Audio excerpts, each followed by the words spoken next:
বিশ্ব সংবাদে আপনাদের স্বাগত। সংবাদের শুরুতেই শিরোনাম, পরে বিস্তারিত। শুরুতে জানিয়ে দেব রাফায় 4 ইসরায়েলি সেনা নিহত, আহত অন্তত 7।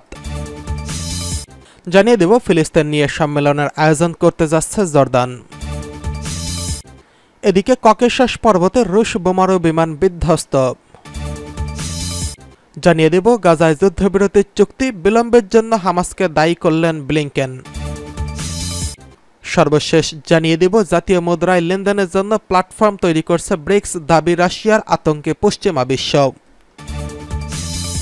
রাফায় 4 ইসরায়েলি সেনা নিহত, আহত অন্তত 17।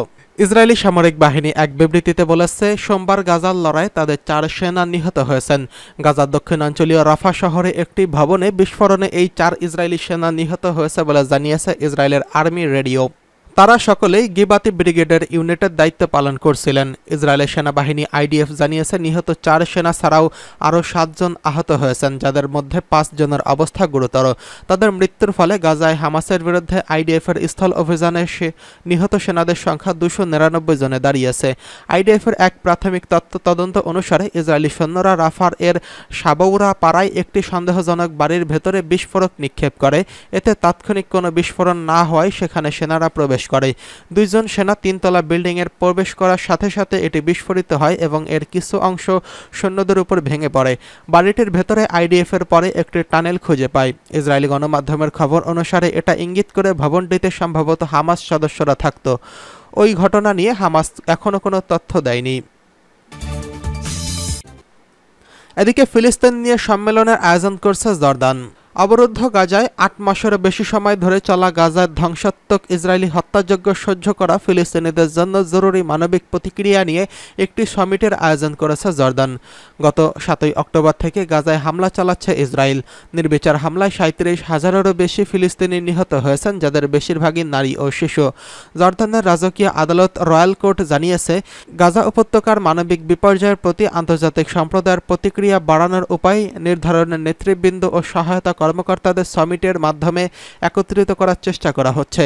মৃত সাগর উপকূলে জাতিসংঘ, জর্দান ও মিশরের যৌথ উদ্যোগে আয়োজিত এই সংবাদ সম্মেলনে মার্কিন পররাষ্ট্রমন্ত্রী অ্যান্টনি ব্লিংকেন ও ফিলিস্তিনের প্রেসিডেন্ট মাহমুদ আব্বাস অংশগ্রহণ করবেন।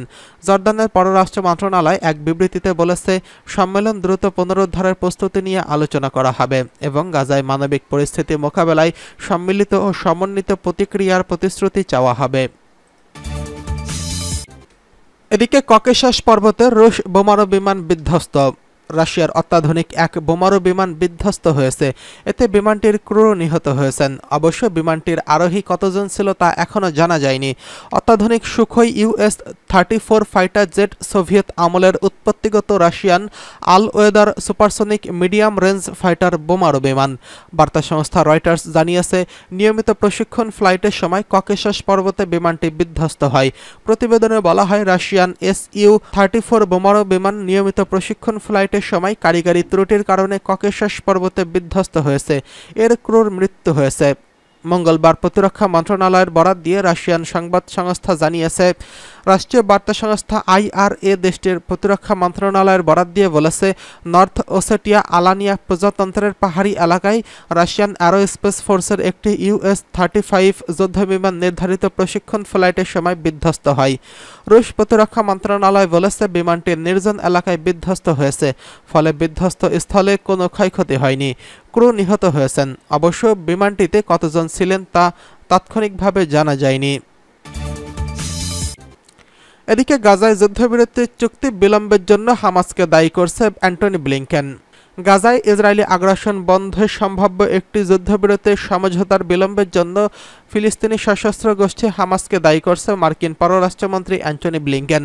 সোমবার কায়রোতে তিনি বলেছেন, একমাত্র হামাস প্রেসিডেন্ট বাইডেনের প্রস্তাবে সম্মতি দেয়নি। ব্রিটিশ বার্তা সংস্থা রয়টার্স এই খবর জানিয়েছেন। মার্কিন প্রেসিডেন্ট জো বাইডেনের প্রস্তাবিত যুদ্ধবিরতির পরিকল্পনা নিয়ে হামাস ইসরায়েলকে চাপ দিতে মধ্যপ্রাচ্যে সফরে রয়েছেন অ্যান্টনি ব্লিংকেন। সোমবার কায়রোতে তিনি মিশরীয় প্রেসিডেন্ট আবদেল ফাত্তাহ আল সিসির সঙ্গে বৈঠক করেছেন। এরপর তিনি ইসরায়েল সফর করবেন। সেখানে তার ইসরায়েলি প্রধানমন্ত্রী বেনিয়ামিন নেতানিয়াহু এবং প্রতিরক্ষামন্ত্রী ইয়েভ গ্যালান্টের সঙ্গে বৈঠক করার কথা রয়েছে। মিশর থেকে ইসরায়েলের উদ্দেশ্যে রওনা ঘোষণা দেওয়ার আগে সাংবাদিকদের ব্লিংকেন বলেছেন, মধ্যপ্রাচ্যের সরকার ও জনগণের প্রতি আমার বার্তা হলো, আপনারা যদি যুদ্ধবিরতি চান তাহলে হামাস সম্মতি দিতে চাপ দিন। তিনি আরও বলেছেন, গাজায় ফিলিস্তিনিদের দুর্ভোগ অবসান চাইলে হামাসকে রাজি হতে চাপ দিন। আপনারা যদি সব জিম্মি মুক্তি চান তাহলে হামাসকে হ্যাঁ বলতে চাপ দিন। আপনারা যদি ইসরায়েল ও ফিলিস্তিনিদের জন্য দীর্ঘমেয়াদে শাস্তি ও সুরক্ষা দিতে চান তাহলে হামাসকে রাজি হতে চাপ দিন। ব্লিংকেনের মন্তব্যের প্রতিক্রিয়ায় হামাসের সিনিয়র এক নেতা সামি আবু জহুরি বলেছেন, ব্লিংকেনের মন্তব্য ইসরায়েলের প্রতি পক্ষপাতিত্বের একটি প্রমাণ। গাজায় যে নিধনযজ্ঞ চালাচ্ছে দখলদাররা তা আড়াল করছে এই মন্তব্য। 31 মে মার্কিন প্রেসিডেন্ট গাজায় যুদ্ধবিরতির নতুন পরিকল্পনা প্রস্তাবের পর এই সফরে আসছেন অ্যান্টনি ব্লিংকেন। বাইডেনের পরিকল্পনায় 3 ধাপে যুদ্ধবিরতির প্রস্তাব করা হয়েছে। এর মধ্যে গাজায় স্থায়ীভাবে সংঘাত বন্ধের লক্ষ্যে এবং ইসরায়েলি জিম্মিদের ফিলিস্তিনের কারাবন্দীদের মুক্তি এবং গাজা পুনর্গঠন রয়েছে। ইসরায়েলের যুদ্ধকালীন মন্ত্রিসভা থেকে বেনি গান্তজের পদত্যাগের ঘোষণার পর ইসরায়েল সফর করবেন অ্যান্টনি ব্লিংকেন। বেনি গান্তজ রবিবার পদত্যাগের ঘোষণা দিয়েছেন। তার পদত্যাগে নেতানিয়াহু জোট সরকারের কোনো হুমকি নয়, তবে এতে নেতানিয়াহু আরও বেশি কট্টরপন্থীদের উপর নির্ভর করতে হবে। অতীতে ইসরায়েলের সফরে গান্তজের সঙ্গে বৈঠক করেছিলেন অ্যান্টনি ব্লিংকেন। শুক্রবার এক বিবৃতিতে যুক্তরাষ্ট্রের পররাষ্ট্র মন্ত্রণালয়ের মুখপাত্র ম্যাথিউ মিলার বলেছিলেন, সফরে অংশীদারদের সঙ্গে যুদ্ধবিরতির একটি সমঝোতায় পৌঁছানো এবং সব জিম্মির মুক্তি নিশ্চিত করতে আলোচনা করবেন। এবার জাতীয় মুদ্রায় লেনদেনের জন্য প্ল্যাটফর্ম তৈরি করছে ব্রিক্স, দাবি রাশিয়ার। উদীয়মান জাতীয় অর্থনীতি জোট ব্রিক্স একটি প্ল্যাটফর্ম তৈরিকে অগ্রাধিকার দিচ্ছে, যার মাধ্যমে এর সদস্য দেশগুলো জাতীয় মুদ্রায় লেনদেন পরিচালনা করতে পারবে। রুশ পররাষ্ট্রমন্ত্রী সের্গেই ল্যাভরভ সোমবার এই কথা বলেছেন। রাশিয়ার অর্থনৈতিক জোটের পররাষ্ট্রমন্ত্রীদের এক বৈঠকে বক্তৃতাকালে ল্যাভরভ বলেছেন, ব্রিক্স গত বছর জোহান্সবার্গে অনুষ্ঠিত সম্মেলনের সিদ্ধান্ত বাস্তবায়নের জন্য সক্রিয়ভাবে কাজ করে যাচ্ছে, বিশেষ করে আন্তর্জাতিক মুদ্রা ও আর্থিক তহবিলের ব্যবস্থার উন্নতির জন্য। পারস্পরিক বাণিজ্যে জাতীয় মুদ্রার নিষ্পত্তির জন্য এটি প্ল্যাটফর্ম তৈরি করা হবে। তিনি আরও জানান, সাম্প্রতিক অভূতপূর্ব সম্প্রসারণের মধ্য দিয়ে ব্রিক্সের জোট অংশীদারদের মধ্যে সরাসরি সম্পৃক্ততার কাঠামো সমন্বয় করতে চাইছেন। রুশ পররাষ্ট্রমন্ত্রী বলেন, আমাদের এজেন্ডা ব্যাপক। এটি এমন একটি বিষয় অন্তর্ভুক্ত করে যা ন্যায্য ভিত্তিতে ভবিষ্যৎ বিশ্বকে সরাসরি প্রভাবিত করবে। এই মাসের শুরুর দিকে রুশ অর্থমন্ত্রী আন্তন সিলিয়ানসন জানান, ব্রিক্স অর্থমন্ত্রীরা আর্থিক লেনদেনের সুবিধার্থে একটি সাধারণ ব্লকচেইন ভিত্তিক সিস্টেম চালু করার সম্ভাবনা মূল্যায়ন করেছে। জানুয়ারিতে রুশ কেন্দ্রীয় ব্যাংকের প্রধান এলভিরা নাভিলিনা বলেন, ব্রিক্সের সহযোগী দেশগুলোর সঙ্গে জাতীয় মুদ্রায় রাশিয়ান লেনদেনের অংশ বেড়ে 85% হয়েছে, যার 2 বছর আগে ছিল 26%। ব্রিক্স মূলত রাশিয়া, ব্রাজিল, ভারত, চীন ও দক্ষিণ আফ্রিকা নিয়ে গঠিত।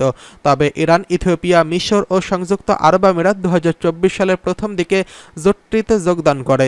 সৌদি আরব 2023 সালের ফোরামে যোগদানের জন্য আনুষ্ঠানিক আমন্ত্রণ পায় এবং তাদের আগ্রহের বিষয়টি নিশ্চিত করে।